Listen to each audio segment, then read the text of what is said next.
Ruth Calloway was 67 years old, homeless for the 11th day in a row, and sitting on a plastic chair outside the county courthouse when she saw the auction listing taped to the glass door. It read, in smudge black ink, Lot number 14, former Ridgemont Elementary School. Unoccupied since 1987. Minimum bid $500. She pressed her fingertip against the paper and read it again, because in her experience, nothing that cheap ever came without something terribly wrong hiding inside it. 11 days earlier, Ruth had been standing in the driveway of the house she shared with her husband Leonard for 31 years when her stepson Derek changed the locks. Leonard had been dead for 6 weeks. The cancer took him on a Tuesday in February, quietly, the way Leonard did everything. And before the dirt had settled over his grave, Derek arrived from Phoenix with a lawyer and a document that said the house, the savings account, the truck, and even the furniture belonged to him. A will Ruth had never seen, a signature she could not contest because the man who wrote it was already ash and memory. She remembered standing on that driveway with one suitcase and a canvas bag of kitchen things. Her neighbor Margaret watched from across the street but did not come outside. Nobody came outside. The February wind cut through Ruth's wool coat, and she could feel the cold in her teeth. She slept in her car for 3 nights. Then the car was towed because the registration had lapsed, and Derek would not release the title. She spent 2 nights at the women's shelter on Carver Street, where the hallway smelled like bleach, and someone cried every single hour through the night. Then the shelter filled up, and Ruth was back on the street with her suitcase and her canvas bag, and the particular kind of shame that comes from being old and female and invisible. Now she was outside the courthouse because she had gone inside to ask about her rights to Leonard's estate. The clerk told her she could file a contest, but it would take 8 to 14 months and cost money she did not have. She was sitting on the plastic chair trying to decide whether she had enough dignity left to call her sister in Knoxville when her eyes drifted to that auction listing. Ridgemont Elementary. She knew the building. Every competition, a smile can be your secret strength. It sat on 2 acres at the end of Mulberry Road, a 2-story brick structure built in 1952 with a gymnasium wing and a bell tower that had not rung in nearly 40 years. The county had closed it when enrollment dropped. Since then, the building had just waited. Ruth had driven past it 1,000 times on her way to the grocery store and always thought it looked like something holding its breath. $500. She had exactly $612 in a checking account Derek had not found because it was at a different bank under her maiden name. She had opened it secretly 9 years ago, putting in small amounts whenever she could, because somewhere deep inside her, Ruth had always known she might need to disappear. The auction was the next morning at 9. Ruth sat that night on a bench in the park behind the library, her suitcase under her head, her coat pulled around her like a cocoon. The March air was raw and damp. She could hear dogs barking somewhere far away and the occasional rumble of a coal truck on the highway. She did not sleep well. She never did anymore. At 8:45, she walked into the courthouse auction room carrying the canvas bag that held everything she owned. There were 11 people in folding chairs. Most of them were there for other lots, farmland, and empty commercial buildings on the east side. When the auctioneer called Lot 14, nobody raised a hand except Ruth. She paid $500 in cash, counted out on the clerk's desk in 20s and 10s, and a handful of 5s. The clerk looked at her over his glasses and said, "You know the county takes no responsibility for structural condition, hazardous materials, or outstanding liens." Ruth said, "I know." He stamped the paper. She signed her name, and just like that, Ruth Calloway owned a school. She walked to Ridgemont Elementary that afternoon because she had no car and no money for a taxi. It was 4.2 miles from the courthouse to Mulberry Road, and by the time she got there, her feet ached inside her old leather shoes, and her lower back had that deep, grinding pain that never fully went away. She stood at the bottom of the front steps and looked up. The building was larger than she remembered. 2 stories of dark red brick, dulled by decades of rain and coal dust. The windows on the first floor were boarded with plywood that had gone gray and soft. The windows on the second floor were mostly intact, but so dirty they looked opaque, like blind eyes staring out at nothing. Ivy had crawled up the east wall and across part of the roof. The front door was a set of double doors, heavy oak, and someone had wrapped a chain around the handles and fastened it with a padlock that was more rust than metal. Ruth set down her bag. She pulled out a pair of pliers she had taken from Leonard's toolbox, the one thing of his she managed to keep, and she worked at the padlock until the rusted shackle snapped. The chain slithered to the ground with a sound like something exhaling. She pushed the right door open.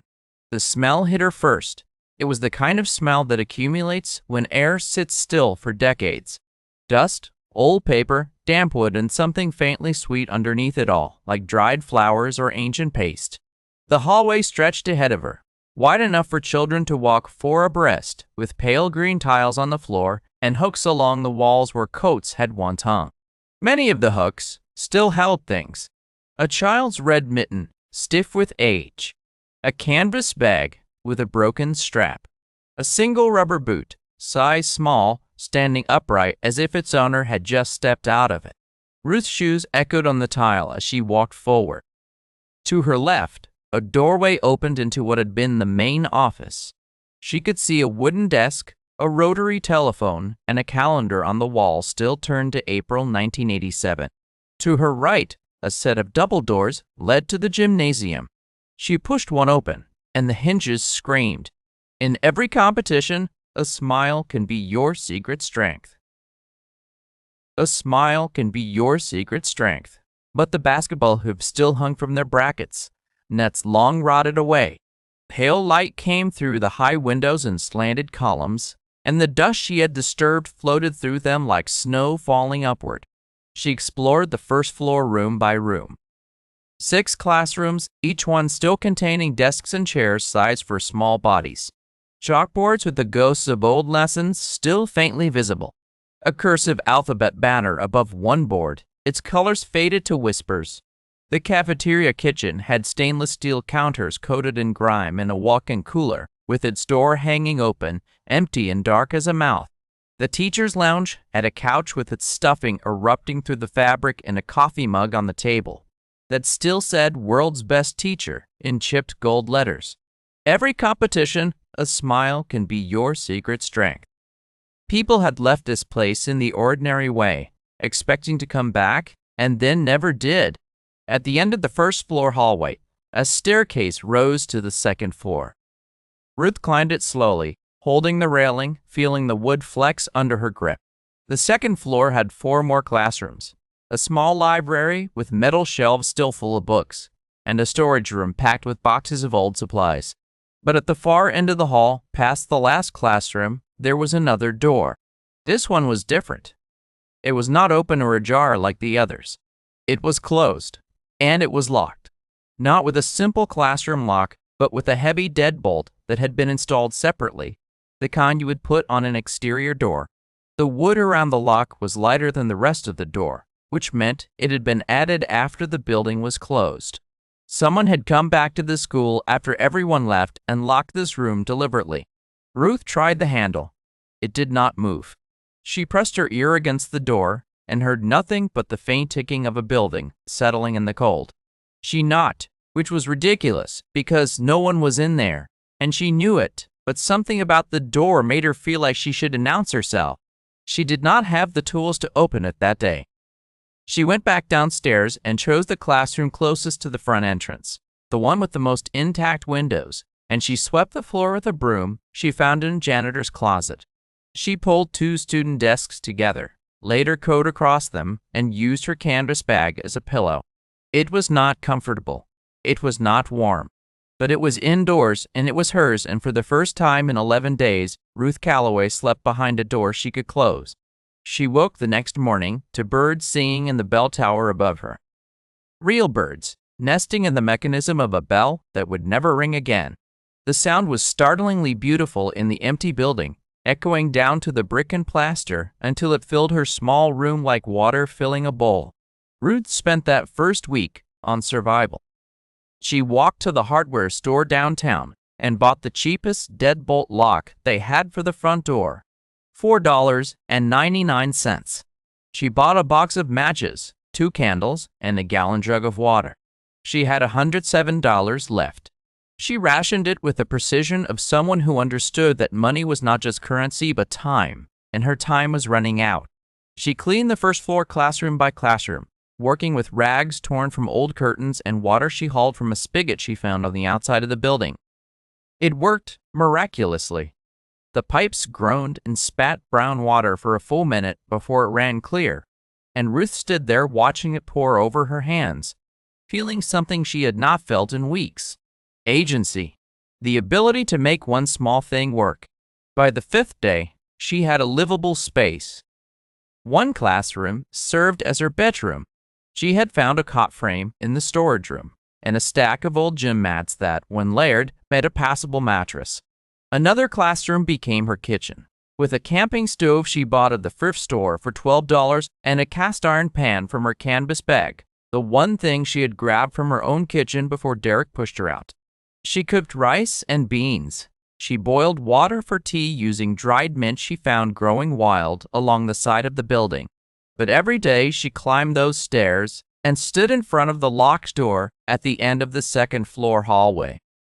She tried different things: a butter knife, a screwdriver from the janitor's closet, a piece of wire bent into a hook. Nothing worked. The deadbolt was solid, newer than anything else in the building, and it kept its secrets behind 2 inches of oak. On the 8th day, Margaret drove up in her blue sedan. Margaret, the neighbor who had watched Ruth get locked out of her own home and said nothing. She parked in the crumbling school lot and walked to the front door and knocked. Ruth opened it, and they looked at each other in a long silence that held 31 years of borrowed sugar and Christmas cards and waves across the street and exactly 0 interventions when it mattered. Margaret said, "I heard you bought the school?" Ruth said, "I did." Margaret said, "People are talking. They say you have gone crazy. They say the building is condemned. They say there is asbestos and black mold and the roof could come down any day." Ruth said, "The roof is fine. I checked it myself." Margaret said, "Ruth, you cannot live in a school." Ruth said, "I am living in a school." And then she closed the door. But Margaret's visit was only the beginning. The next week, a man from the county building inspector's office showed up with a clipboard and a frown. He walked through the first floor, pointing out violations. No fire suppression system, no functioning electrical, no certificate of occupancy for residential use. He told Ruth she had 30 days to either bring the building up to code or vacate. The fine for non-compliance was $5,000. Ruth sat on her cot that night and stared at the wall and felt the familiar weight of hopelessness pressing down on her chest. She had $102. She had no income. She had no family willing to help. Her sister in Knoxville had not answered her calls in 3 years, not since Ruth chose Leonard over a Thanksgiving invitation. Her own daughter Grace was somewhere in Portland, and they had not spoken since Grace was 23 and said things about Leonard that Ruth refused to believe, and now, at 67, was beginning to understand might have been true. She thought about giving up. She thought about walking away from the school and going back to the shelter and letting the county take the building and admitting that $500 was just the latest in a long line of things she had wasted on hope. She thought about Leonard, the way he would sit in his recliner and say, "Ruth, some things are not worth fighting for." He said that about everything. The leaky roof, the broken dishwasher, their marriage. But then she thought about her grandmother Opal Whitfield, who had raised Ruth after her parents died in a car accident when Ruth was 9. Opal, who cleaned houses for 40 years and never missed a day of work and kept a vegetable garden that fed half the street. Opal, who told Ruth once, when Ruth was crying about a boy who had broken her heart in 10th grade, "The world will hand you a shovel or a grave. You decide which one you are holding." Ruth decided she was holding a shovel. She went to the county office the next day and asked about hardship exemptions for code compliance. The clerk, a different one this time, a young woman with kind eyes, told her about a program that gave extensions to owner-occupants of historic properties if they could demonstrate ongoing restoration. The school, built in 1952, qualified. Ruth filled out the paperwork. She got 90 days instead of 30. Then she went to the public library and spent 4 hours reading about electrical wiring, plumbing repair, and building codes. She checked out 7 books. She carried them back to the school in her canvas bag and began studying them the way she had once studied nursing textbooks back before she dropped out to marry Leonard when she was 22. She had been good at learning then. She found she was still good at it now. She started with the plumbing. The bones of the old system were copper, well made, built in an era when things were built to last. Most of the pipes were intact. The joints needed replacing in a few places, and 3 faucets were corroded beyond use. She bought supplies at the hardware store, spending carefully, learning to solder from a library book and a series of videos on the library's public computer. Her first joint leaked. Her second held. By her third, she was confident.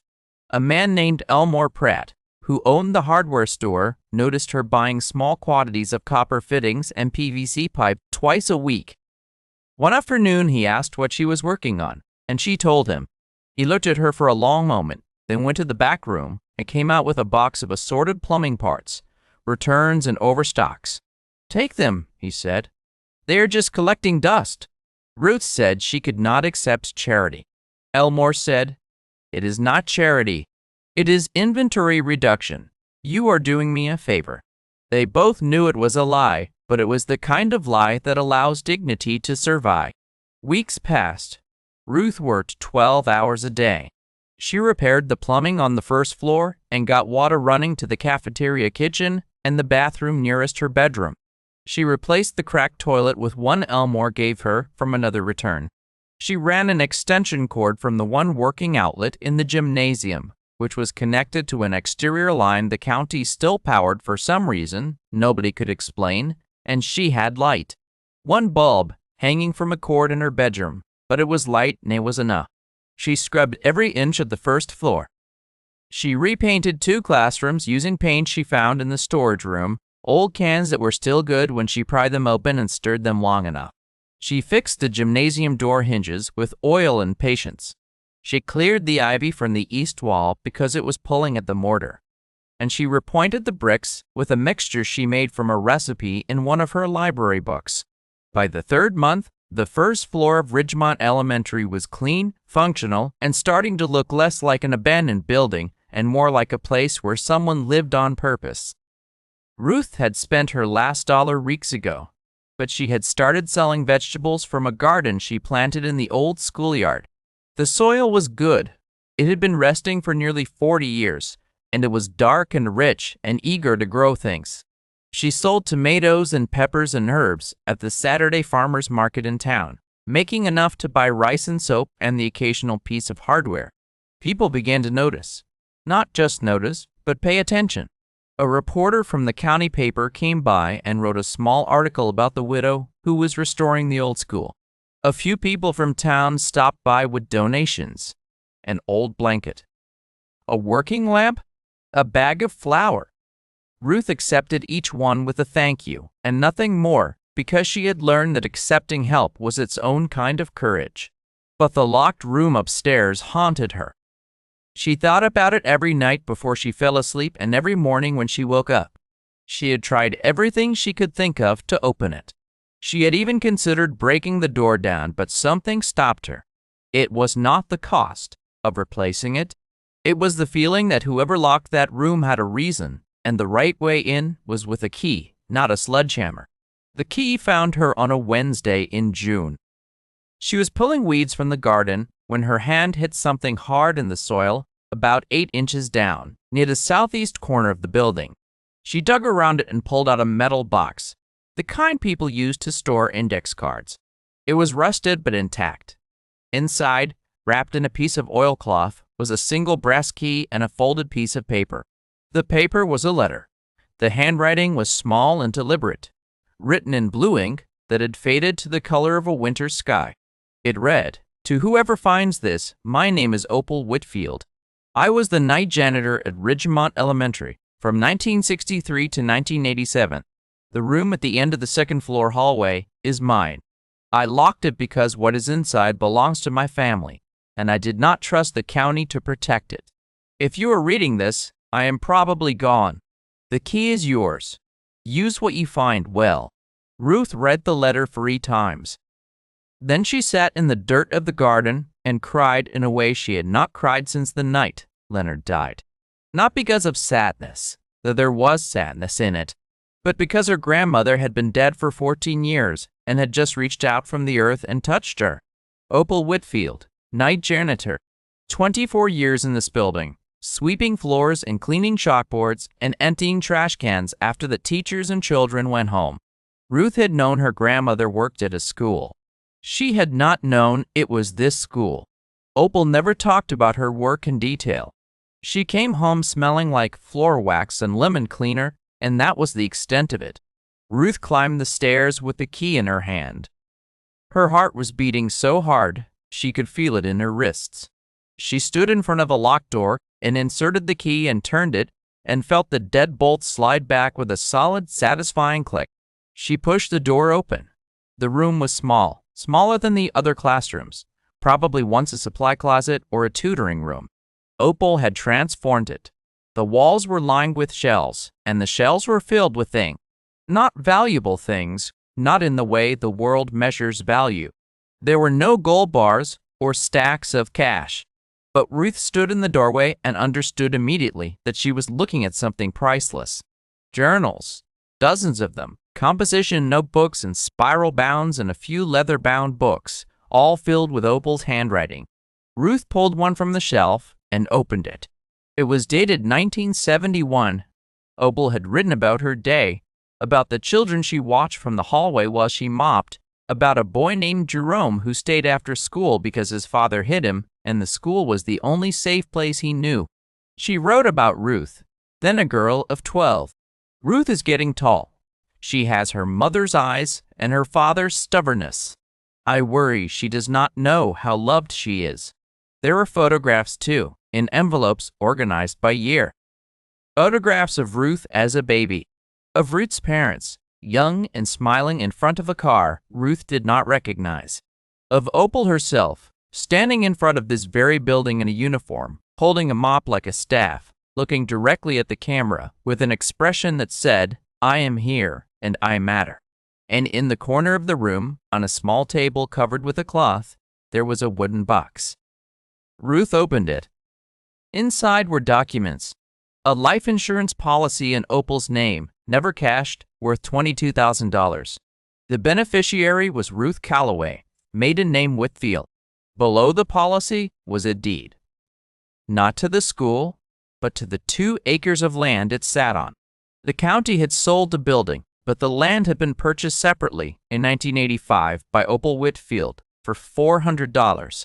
She had bought the land under the school she cleaned for 24 years, and she had left it to Ruth. Ruth sat on the floor of that small room, surrounded by her grandmother's life, and held the deed in both hands and felt the building around her shift from shelter to inheritance, from refuge to home. The land was hers, not because of a courthouse auction or a $500 bid, but because her grandmother had planted it for her 41 years ago, the way she planted tomatoes, with patience and faith that something would grow. The insurance money changed everything. Ruth hired a licensed electrician to rewire the first floor. She hired a plumber to certify her own work, which he did with raised eyebrows and genuine admiration.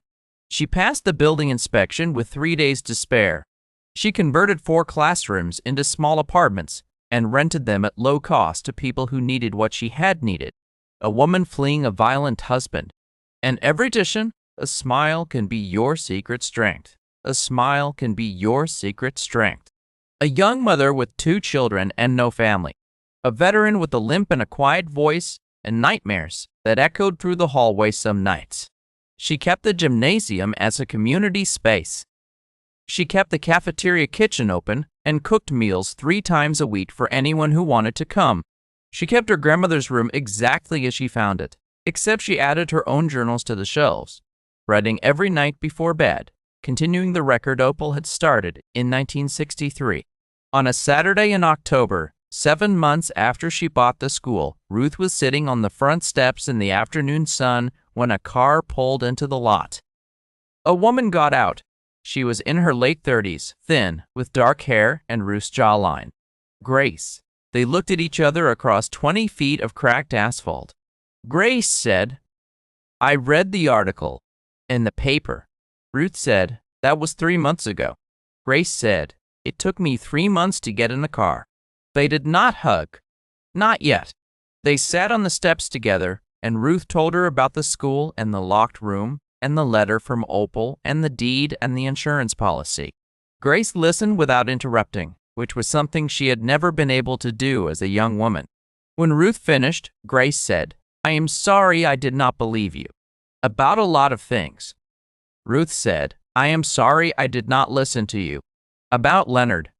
About everything." They sat in silence for a while after that. The kind of silence that is not empty, but full, the way a room can be full of light.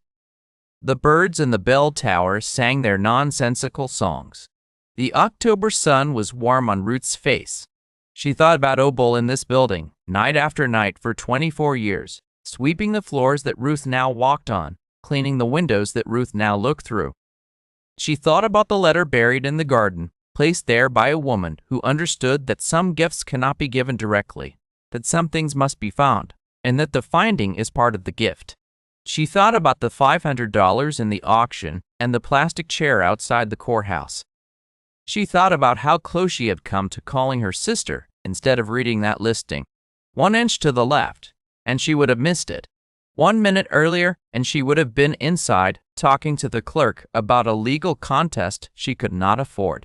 The world is full of doors that open only when you happen to be standing in front of them.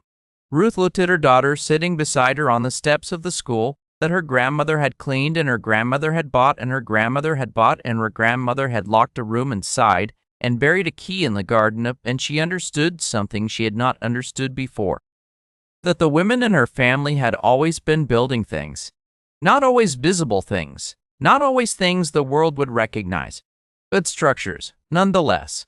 Shelters made of patience and stubbornness and the quiet refusal to disappear. Grace said, "Can I see the room?" Ruth said, "Yes." And she took her daughter's hand, and they walked together into the building that smelled like floor wax and lemon cleaner, and fresh paint, and something older and deeper that Ruth could only describe as continuity. And they climbed the stairs to the second floor, and they stood together in the small room at the end of the hall where Opal Whitfield had kept the story of their family safe for 41 years, waiting for someone to find the key.